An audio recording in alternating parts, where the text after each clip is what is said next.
Chapitre 14. Le ciel et la terre. Le passage de la comète. Regarde, le soleil vient de se coucher. Le ciel est tout rose. Pas un nuage. Il y a juste un peu de vent. Nous avons de la chance. T'as pris tes jumelles? Non, je les ai oubliées. Mais la comète doit passer vers minuit. On a le temps de repasser à la maison et de mettre un pull. La nuit va être fraîche. Ouais, t'as raison. Et puis Pauline viendra peut-être avec nous? Je peux regarder avec les jumelles?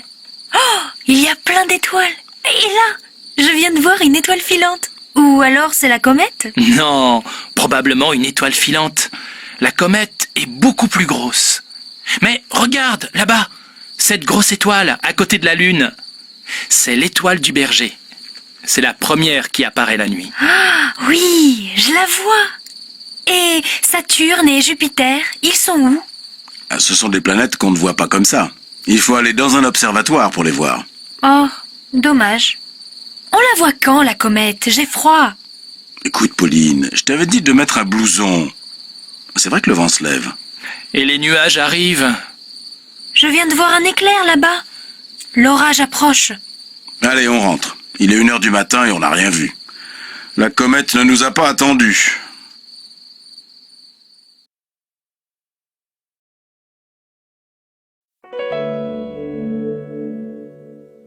Mer ou montagne? Où est-ce que tu aimerais passer tes vieux jours? Quelle drôle de question. Mais je te réponds quand même. Au bord de la mer, près d'une crique, ou encore mieux sur une île. J'irai à la plage, je me baignerai dans les vagues, avec toi bien sûr. Et toi? Oh, moi, je voudrais aller vivre à la montagne.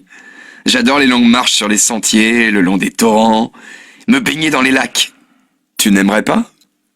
Non, pas vraiment. Il fait froid l'hiver et je n'aime pas la neige.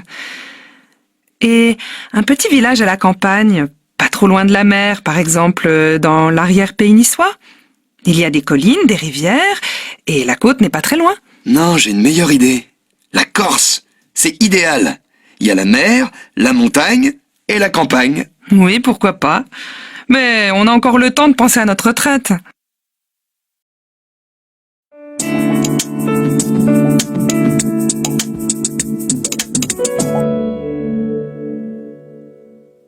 Chapitre 15. Les animaux. Un chien ou un chat? Maman, pourquoi on n'a pas de chien comme Léo?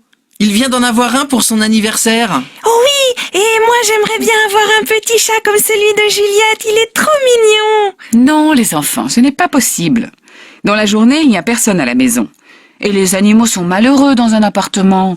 Et puis un chien, il faut le sortir plusieurs fois par jour. Mais un chat, ça mange, ça joue et ça dort. C'est tout. Et quand on part en vacances, qui viendra s'en occuper? Non, il n'en est pas question. Mais alors, on pourrait avoir un hamster? C'est petit, ça vit dans une cage comme un oiseau. Ou bien, on pourrait avoir un poisson. Ou une tortue. Et pourquoi pas un serpent ou une souris? Les enfants, ça suffit. Cet été, quand on ira chez vos grands-parents, vous pourrez jouer avec le lapin et les poules. Et puis vous irez à la ferme à côté, voir les cochons, le cheval et les vaches. C'est beaucoup plus intéressant. Tu dis ça parce que tu n'aimes pas les animaux. C'est vrai, je n'aime pas les animaux enfermés. Il faut les laisser en liberté.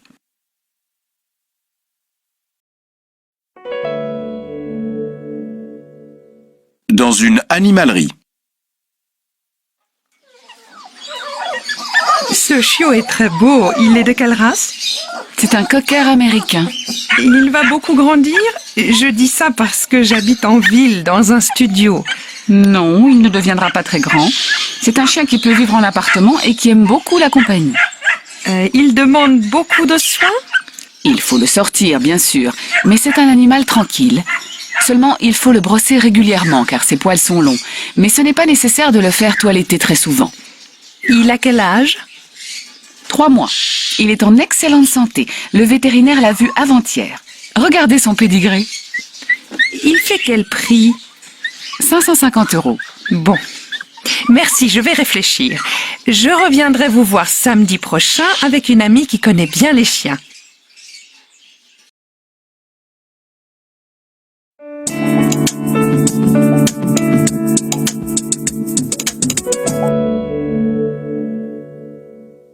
Chapitre 16. Les végétaux. Au jardin botanique. Attention Axel, ici, il ne faut pas marcher sur la pelouse, ni toucher aux fleurs, encore moins les couper. Tu peux seulement les regarder et les sentir. Elles sont belles, non? Oui. Mais il n'y a que des fleurs dans ce jardin? Non, il y a aussi des arbres magnifiques. Celui-là, tu le connais, c'est un sapin. Oui. C'est comme celui qu'on a à la maison pour Noël. Mais il est bien plus grand. Oui, c'est ça. Tiens, on arrive au verger. Ici, il y a plein d'arbres fruitiers, des pommiers, des cerisiers, des pêchers, des poiriers. Quand les fleurs seront tombées, il poussera des fruits. Des pommes, des cerises, des pêches, des poires. C'est joli, non? Et à côté, c'est le jardin potager. Là, tu vois, ce sont des carottes, des haricots et voilà des plants de tomates. Et ça, c'est de la salade. Non, ce sont des feuilles de citrouille. Dis, mamie, il n'y a rien de plus amusant que des plantes dans ce jardin? Si, on va aller à la serre avec des plantes du désert, comme des cactus. Ils sont couverts d'épines et ils fleurissent quelquefois. Il y a aussi la serre tropicale où poussent des plantes avec des feuilles énormes aux formes bizarres. Et des bananiers, des cocotiers. Et il y a aussi des singes? Non. Bon, je vois que les plantes ne te passionnent pas. On va rentrer. La prochaine fois, je t'emmènerai au zoo. C'est promis, Axel.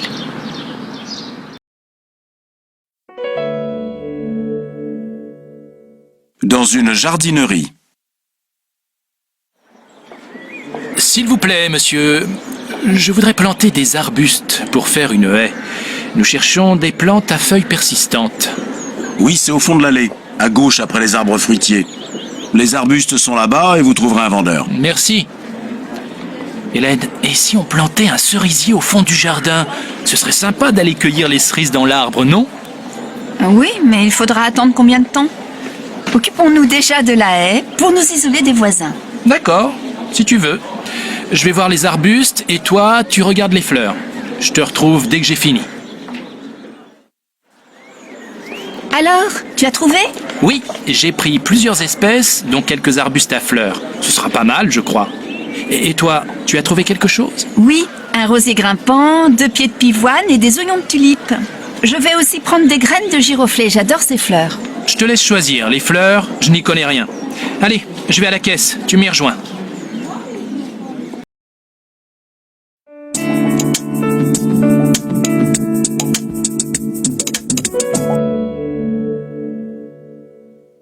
Chapitre 17. L'essence. Dégustation.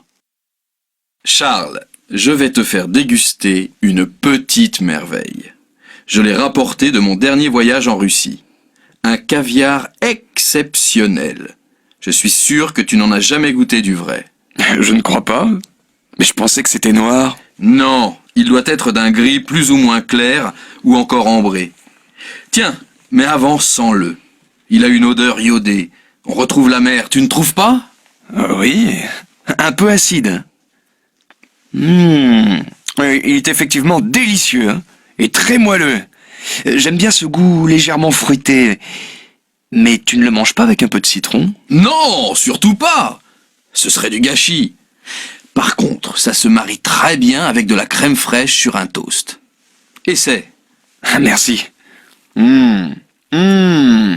C'est succulent. Mais au fait, où sont Catherine et Sylvie? Il faut qu'elles goûtent ça, elles aussi. Elles vont arriver. Elles sont allées faire les boutiques. Ah, d'ailleurs, elles arrivent. Je les entends dans l'escalier.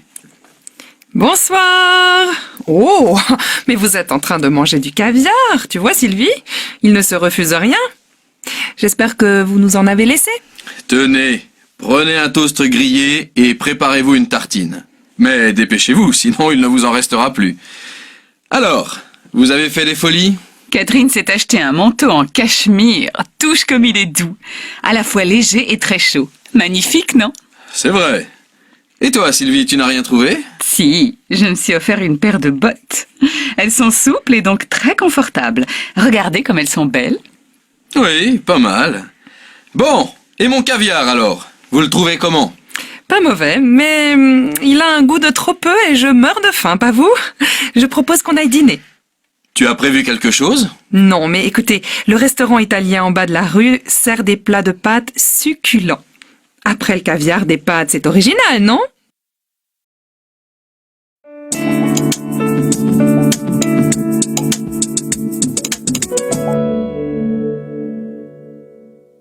Chapitre 18. La consistance, le goût, les mesures. Produits exotiques.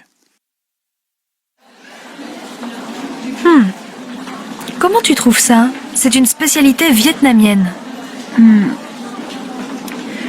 Ça a une drôle de consistance. C'est mou et un peu élastique, avec un goût bizarre, ni sucré, ni salé. Je pense que c'est fait avec du riz, non? Oui, c'est curieux. Je n'aime pas vraiment, mais c'est joli, cette petite boule rose et jaune. Ça donne envie de mordre dedans.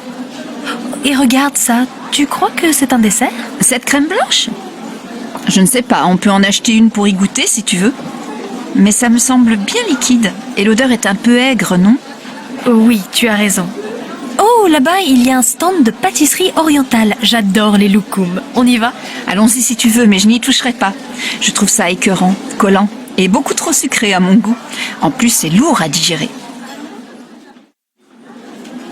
Et ça, tu connais? Ce gros fruit ovale, tout hérissé, c'est quoi? C'est un durian. J'en ai mangé en Indonésie. Les Asiatiques en raffolent, mais l'odeur est très forte. Et à mon avis, c'est infect. Je te déconseille d'y goûter. Prenons plutôt ça. La chair est fine et parfumée. Tiens, essaie. Non, je crois que j'ai mangé un peu trop de loukoum et je me sens lourde. Je vais arrêter là mes dégustations pour aujourd'hui.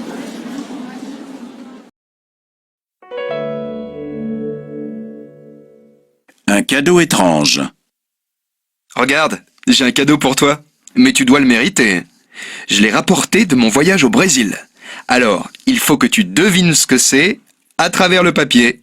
Bon, d'accord, j'essaie de trouver. C'est pas lourd, pas trop encombrant. C'est dur, plutôt léger. Attends, je sens deux parties rectangulaires. Non, plutôt coniques. Un peu allongées, étroites. Et puis entre les deux, quelque chose de mince et recourbé. Je vois pas du tout ce que ça peut être. Un outil? Un instrument de musique? C'est en bois et en métal? Allez, je t'aide. C'est en fer. Et les Brésiliens tapent dessus avec une fine baguette de bois. On l'utilise dans les fêtes. Ça y est, je crois savoir. C'est une sorte de cloche, non? J'ai vu un documentaire l'autre soir sur des tribus brésiliennes et les gens marquaient le rythme avec cet instrument bizarre. Je peux ouvrir maintenant? Oui, ça s'appelle un agogo. J'espère que ça te plaît pour compléter ta collection d'objets rares.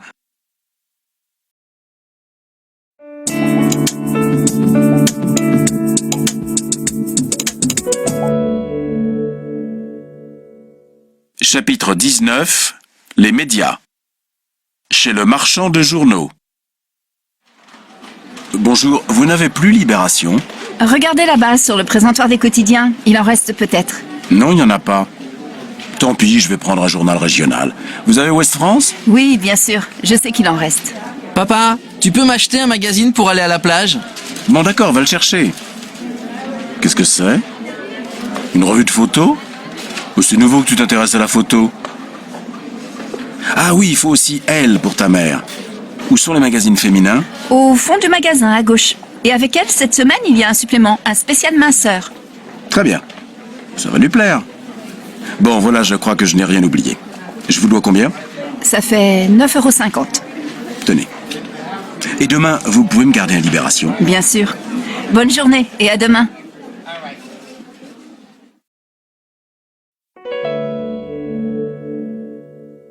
Soirée télé. Ce soir, j'ai envie de regarder la télé. J'ai jeté un œil au programme et sur M6, on passe Qui a tué Bambi? Ça te dit? Jamais entendu parler. C'est un film pour les enfants? Pas du tout, c'est une comédie dramatique assez réaliste. La critique est excellente. Je ne sais pas. Sur Canal+, on retransmet en direct le match de foot Bordeaux-Liverpool. J'avoue que ça me tente plus. Ce n'est pas grave, tu t'installes dans le salon avec le match et moi je regarde tranquillement mon film dans la chambre. Dis, il est 19h. Tu peux mettre la radio? Je voudrais écouter les infos. Oui, bonne idée. Tu sais que les impôts vont augmenter? Ça fait la une des journaux. Non, je n'ai pas lu le journal aujourd'hui. Laisse-moi écouter.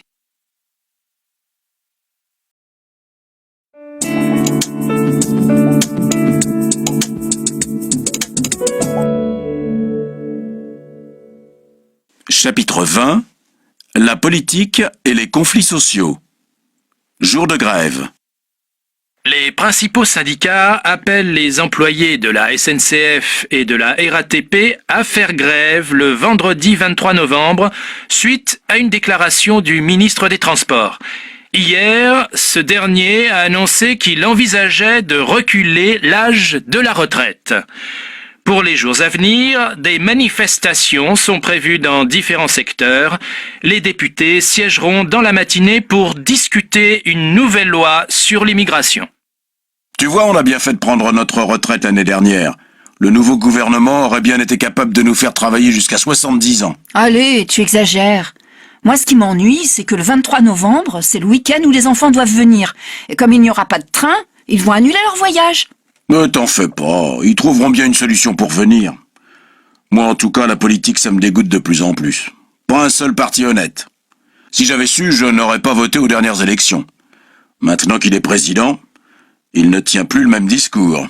Tu n'avais qu'à faire comme moi. Voter pour le candidat écologiste. Lui, au moins, on pouvait lui faire confiance. Tu sais bien ce que j'en pense. Alors arrêtons là la discussion. Je vais faire un tour au village et acheter le journal. T'as besoin de quelque chose ?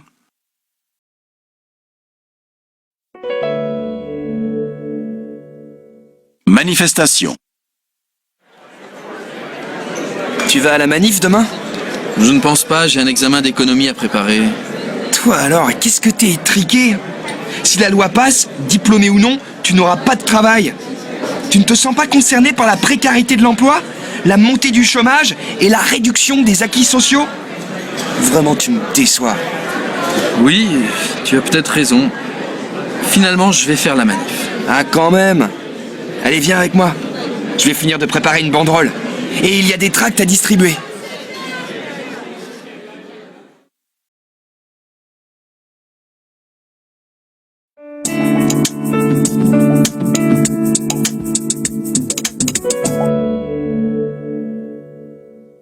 Chapitre 21. Les arts et la culture. Un été de festival.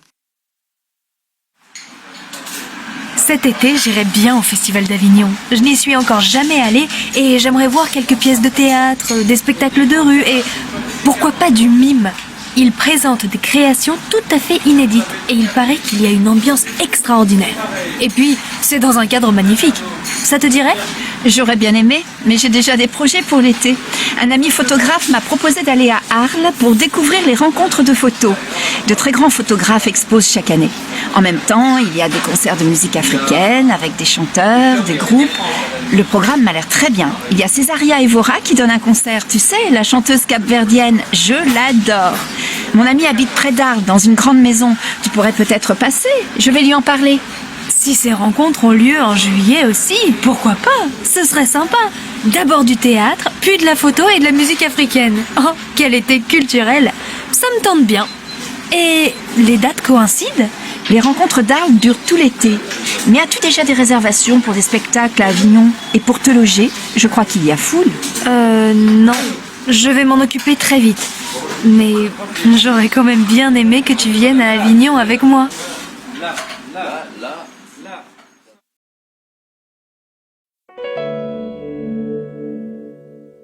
La Biennale d'art contemporain.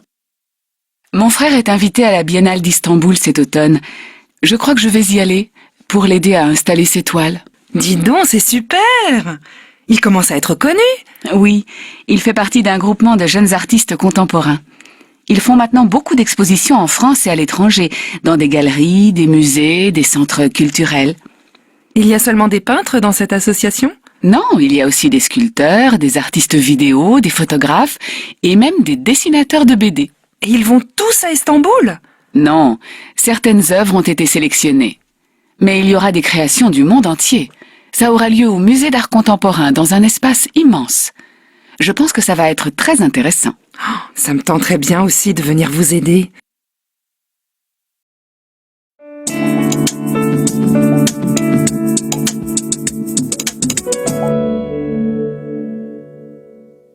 Chapitre 22. L'argent et la banque. Au guichet d'un bureau de change. Bonjour madame, je voudrais acheter des dollars américains. Quel est le cours aujourd'hui? Pour 1 euro, vous avez 1,40 $. Bien, l'euro continue de monter. Je voudrais changer 500 euros. Vous avez des chèques de voyage? Désolé, la commission est trop importante. Voyez avec votre banque. Bon, je n'ai pas le temps. Donnez-moi pour 500 euros de dollars. Vous avez des petites coupures? Je n'ai que des billets de 50 et de 100 $. Ça va? Tant pis, ça ira. Alors voilà, ça vous fait 700 $. Merci. Au revoir madame.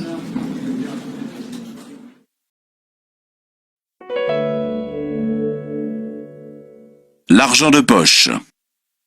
Maman, tu peux me donner mon argent de poche? Mais le mois n'est pas fini. Tu as déjà tout dépensé? Oui, j'ai acheté des tickets de métro, je suis allé 2 fois au cinéma et le prof de géographie nous a demandé un stylo spécial pour écrire sur les cartes. C'était super cher. Bon, voilà 10 euros pour finir le mois, mais je ne te donnerai rien de plus, hein. Débrouille-toi et essaie d'être un peu plus économe. Merci maman. Mais tu sais, je fais très attention. Je crois plutôt que tu es un panier percé.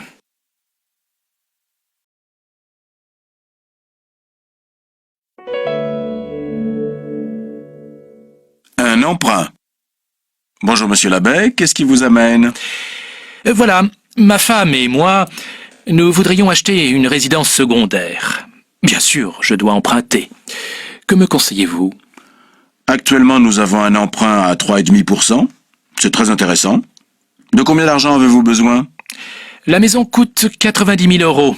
Je crois que nous disposons de 40 000 euros, mais c'est à vérifier. Il nous faudrait donc emprunter environ 50 000 euros. Bon, je vais préparer votre dossier et je vous appelle.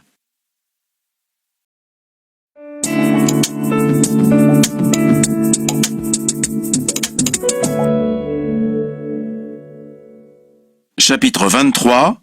Les objets personnels. Au commissariat de police. Bonjour madame, que puis-je faire pour vous? Bonjour madame, voilà. Ce matin, j'ai oublié mon sac à main dans le bus. C'est très ennuyeux car il y a dedans mon portefeuille, mes clés et d'autres choses. Est-ce qu'on vous l'a rapporté? Non, désolée madame, il faut souvent attendre plusieurs jours. Mais vous devez faire une déclaration de perte. Remplissez d'abord ce formulaire et ensuite je vais vous aider. Merci. Bon alors, décrivez-moi votre sac et son contenu. Il est marron, en cuir, assez grand, avec 2 poches extérieures. À l'intérieur, il y a un portefeuille rouge avec mon permis de conduire, ma carte d'identité et ma carte bancaire, un petit porte-monnaie, mon carnet de chèques, ainsi que des photos.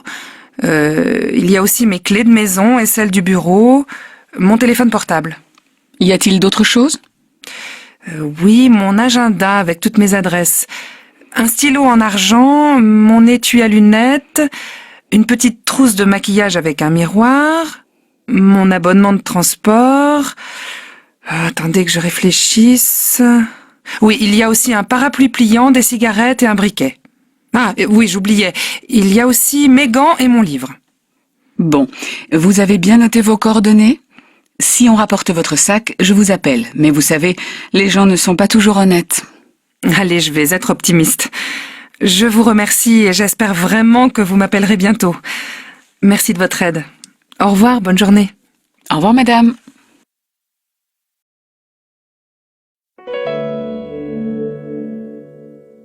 Bonne nouvelle. Bonsoir ma chérie. Tu as passé une bonne journée? Horrible! Tu sais, ce matin, j'ai oublié mon sac dans le bus. Et bien sûr, il y avait à l'intérieur tes clés, ton portefeuille, plus tout le reste. Évidemment, comment veux-tu faire autrement? Toi, dans ta sacoche, tu as aussi ton ordinateur portable et ton agenda, non? C'est vrai, mais mon chéquier, mon portefeuille et mes clés sont toujours dans ma poche. Je ne risque pas de les perdre. Ah, tu m'énerves, tu veux toujours avoir raison. Allez, ne te fâche pas. Le commissariat vient d'appeler, on a retrouvé ton sac. Tu peux passer le chercher demain. Je crois que tu as beaucoup de chance.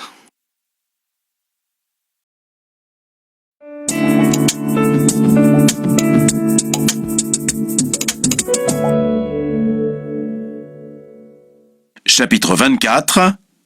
Les objets de la maison et le bricolage. Installation. Allô, Marie? Tu peux venir me voir quand tu veux. J'ai trouvé un petit appartement très sympa. Formidable. Tu es bien installée? Oui, mais c'est encore un peu vide. Il y a peu de meubles. Maintenant, je vais m'attaquer à la décoration. Il me faut des rideaux et une lampe. Tu devrais aller chez des antiquaires. On y trouve souvent des choses originales.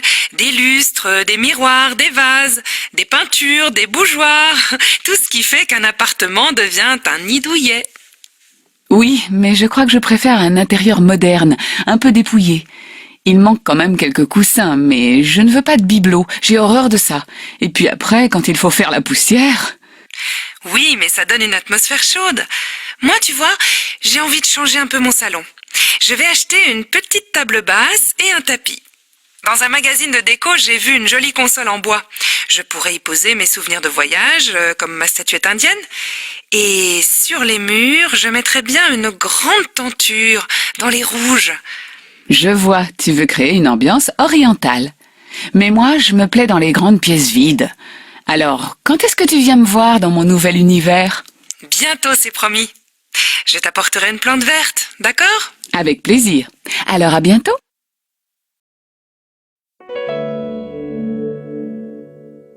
Dimanche, bricolage. Alors, ce dimanche, sympa? Moyen. Comme il pleuvait, j'ai fait du bricolage à la maison. Incroyable. Moi aussi, j'ai bricolé. J'ai réparé un robinet qui fuyait dans la salle de bain. Et toi?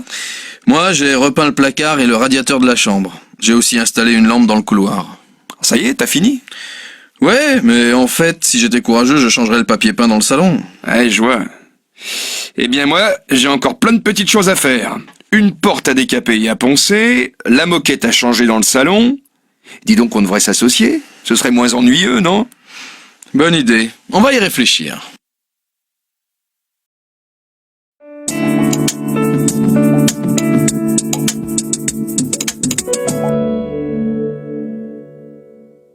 Chapitre 25. La voiture et la circulation routière. La voiture idéale. Voilà ce que j'aimerais. Un cabriolet, décapotable. Idéal pour aller au bord de la mer le dimanche, non? Tu n'es pas sérieuse? Et le chien, on le mettrait où?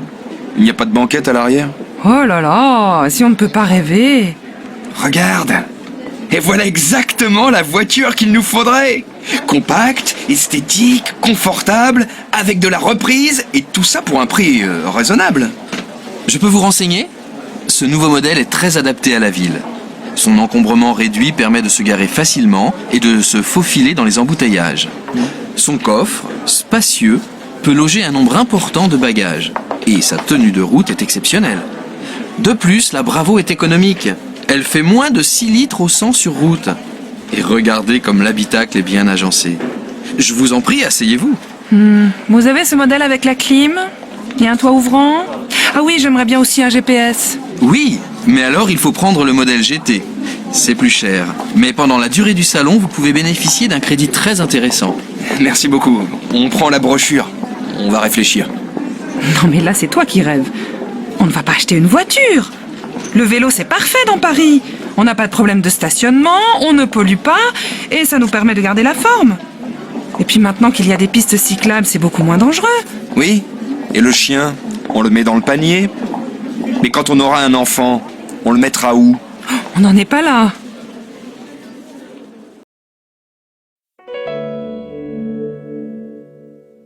Une conduite sportive. Au feu, je fais quoi? Tu traverses la place et tu prends à droite, la petite rue. Mais non, regarde, c'est un sens interdit. Bon, alors continue tout droit et avant le pont, tu tournes à droite. Je suis le tramway? Oui, mais reste bien à droite, sinon tu ne pourras pas tourner. Le piéton! Tu pourrais ralentir. Tu sais que la vitesse est limitée, non? Ouais, il avait largement le temps de traverser. Et puis, il n'était pas dans les clous. Je trouve que tu conduis bizarrement. Tu n'as jamais eu d'accident? Non, j'ai mon permis depuis 3 mois, tu sais. Et là, je vais où? Tu peux commencer à chercher une place pour te garer, on est presque arrivé. Et j'en suis ravie parce que ta conduite sportive me fait vraiment peur.